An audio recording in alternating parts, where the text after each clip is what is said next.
بسم اللہ الرحمن الرحیم۔ السلام علیکم دوستو۔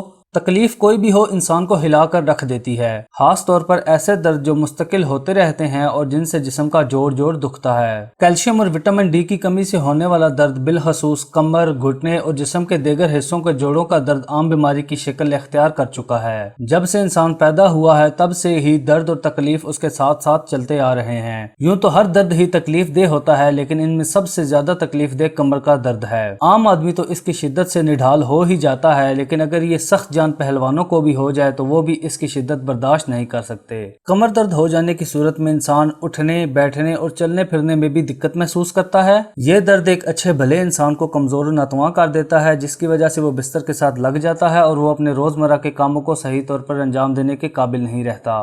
دوستو، کمر درد کے اسباب جان لینا بہت ضروری ہے تاکہ مستقبل میں ہم اس سے احتیاط کر سکیں۔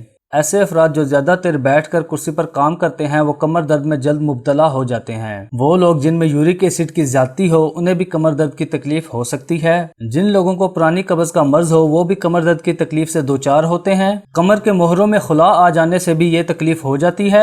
خراب اور غیر متوازن خوراک کھانا بھی کمر درد کا سبب بن سکتا ہے۔ ان سب کے علاوہ ریڑھ کے موہروں کی خرابی بھی کمر درد کی وجہ ہو سکتی ہے۔ یاد رکھیں، آپ کے سبسکرائب کرنے سے ہماری حوصلہ افزائی ہوتی ہے، اس لیے ہمارے چینل کو سبسکرائب کریں اور اس ویڈیو کو ضرور شیئر کریں تاکہ زیادہ سے زیادہ لوگ اس سے فائدہ حاصل کر سکیں۔ تو چلیے جان لیتے ہیں کہ آپ اس تکلیف سے کس طرح چھٹکارا حاصل کر سکتے ہیں۔ دال ماش اچھی طرح صاف کر کے دھونے کے بعد سکھا کر پیس لیں۔ روزانہ نہار منہ اس کا آدھا چمچہ پانی یا دودھ کے ساتھ کھائیں۔ انشاءاللہ کچھ ہی دنوں میں کمر درد ٹھیک ہو جائے گا۔ کہتے ہیں علاج پرہیز سے بہتر ہے، اس لیے علاج کے ساتھ ساتھ ان تجاویز پر بھی عمل ضرور کریں۔ گوشت، چاول، چکنائی والی غذائیں اور بادی اشیاء سے مکمل پرہیز رکھیں۔ درد کو ختم کرنے والی ادویات کا بجا استعمال خود سے نہ کریں۔ روزانہ ہلکی ورزش ضرور کریں اور نرم بستر کے بجائے سخت بستر کا استعمال کریں۔ کمر درد اگر سردی کی وجہ سے ہو تو میتھی کے پتے ابال کر پئیں یا 5 گرام میتھی دانہ روزانہ کھائیں۔ یہ سردی سے ہونے والے کمر درد کا بہترین علاج ہے۔ ہماری دعا ہے اللہ پاک آپ کو اور ہمیں تمام بیماریوں سے نجات عطا فرمائے اور اپنی حفظ و امان میں رکھے۔ ہمارے چینل کو سبسکرائب کرنے کے ساتھ ساتھ اس ویڈیو کو لائک اور شیئر ضرور کیجیے گا۔ ملتے ہیں اپنی نئی ویڈیو کے ساتھ، تب تک کے لیے اللہ نگہبان۔